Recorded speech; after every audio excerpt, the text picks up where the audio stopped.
بھائی صاحب میرا یہ سوال ہے، یہ جھوٹ کیا چیز ہے؟ یہ آنے والی نسلوں کو ہم کیسے دعوت دیں گے؟ جھوٹ کے کیا کیا نقصانات ہے؟ جھوٹ کیوں بولا جاتا ہے؟ وجہ کیا ہے؟ اس میں سمپلی اگر سوچا جائے تو جھوٹ انگلش میں لائی کہتے ہیں، رائٹ. جھوٹ بولنا. تو پہلے تو آپ یہ سمجھ لیجئے کہ اس کے ریزن کیا ہوتے ہیں. جی ہاں.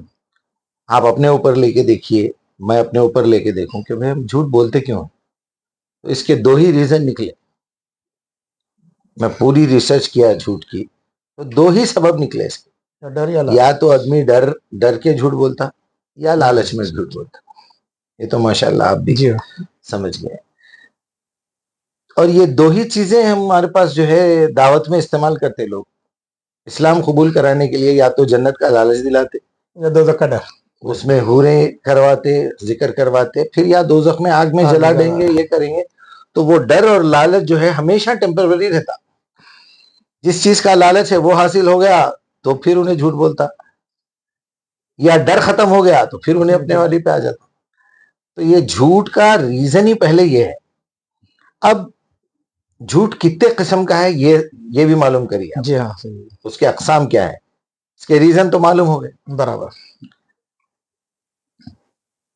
جب بھی کبھی بھی آدمی جھوٹ بولتا تو اس کے بیک گراؤنڈ میں کیا چلتا معلوم؟ جی. وہ چیز جو آپ کے برین میں نہیں ہے، آپ اپنے دماغ سے یہ حصے سے کریٹ کر کے بولنا شروع کرتے. اگر میں آپ سے پوچھوں کہ آج جو آپ میرے پاس تشریف لائے وہ کس راستے سے آئے؟ میرالم منڈی سے، اعظم پورے سے ہوتے آپ کے. تو اب آپ نے کیا کیا، آپ کے ذہن میں ایک ویڈیو تھا، رائٹ. میرالم منڈی سے ہوتے ہوئے، اعظم پورے سے ہوتے ہوئے آپ میرے پاس آئے. اگر آپ جھوٹ بولنا چاہ رہے ہیں اور یہ بولنا چاہ رہے ہیں کہ میں جو ہے پھسل بنڈے سے، سعید آباد سے ہوتے ہوئے آیا، تو آپ کی میموری اندر سے یہ گواہی دے رہی کہ آپ کے دماغ میں تو راستہ منڈی کا ہے، لیکن آپ چھپانا چاہ رہے ہیں میرے سے، جھوٹ بول رہے ہیں. تو آپ کیا کرتے؟ ادھر کا کریٹ کر کے بولتے. تو آپ کے دماغ میں ایک پروسیسر ہے.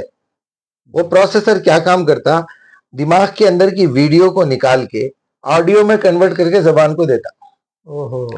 تو جب ویڈیو اور آڈیو میچ نہیں ہوتا تو وہ پروسیسر ڈھونڈ کے پریشان ہوتا کہ انہیں اپنی زبان سے وہ بات کر رہا ہے جو اس کے دماغ میں ویڈیو میں نہیں ہے. انہیں کیا کرتا؟ پھر جا کے پورے آپ کے دماغ کو کھروتا، ادھر سے ادھر سے ڈھونڈنے کی کوشش کرتے کرتے آپ کے دماغ میں دراریں ڈال دیتا، اس میں کریک آ جاتا، وہاں سے اصلی میموری بھی جانے لگتی. اچھا. تو جھوٹ بولنے کا جو سب سے بڑا نقصان ہے وہ یہ ہے کہ آدمی کی میموری خراب ہوتی.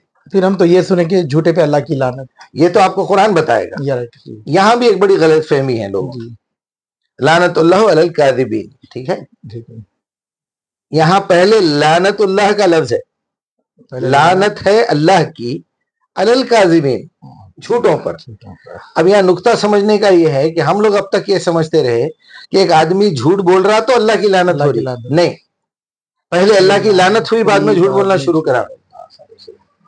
تو یہ سمجھنے کی بات ہے. اور اکثر ایسا ہوتا ہے، مثال کے طور پہ نبی صلی اللہ علیہ وسلم نے اپنی زندگی میں کچھ کہا ہوگا کہ علم کا ایک الف تم سیکھ لیں گے تو 10 نیکیاں ملیں گے. تو یہ سمجھانے کا طریقہ ہی غلط ہے. اگر تم ایک حرف اگر سیکھیں گے تو تمہاری زندگی میں 10 مرتبہ نیکی کرنے کا موقع دیا جائے گا.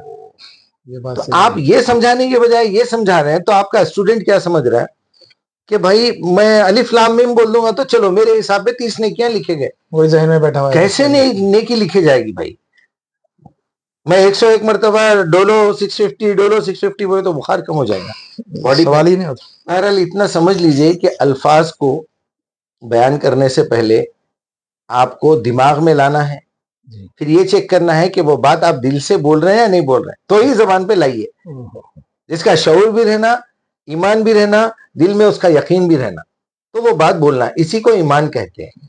لیکن آپ کی زبان کچھ اور بول رہی، دماغ میں کچھ اور ہے، دل میں کچھ اور ہے، جیسا ہم نماز پڑھتے، تو یہ تو سیدھا سیدھا شرک ہے، جہالت ہے. یہ شرک ہے 100% شرک ہے. اور آپ اپنی زبان سے گواہی دے کے رکعت باندھے. آپ انی وجہتو، میں نے پوری توجہ اس کی طرف کر لی ہے جس نے آسمان اور زمین کو پیدا کیا، وہ حنیفہ، اور میں پورے کنسنٹریشن کے ساتھ کھڑا ہوں. وما انا من المشرکین، یعنی کنسنٹریشن ہٹا تو میں مشرک ہوں. اور ہماری پوری نماز غیر شعوری ہے، اور ذہن میں خیالات تو آتے رہتے ہیں۔ چلیے انشاءاللہ ایک ایک سوال کر کے ویڈیو بنائیے، کیونکہ شارٹس لوگ زیادہ دیکھتے نہیں ہیں۔ اللہ آپ کو سلامت رکھے، جزاک اللہ۔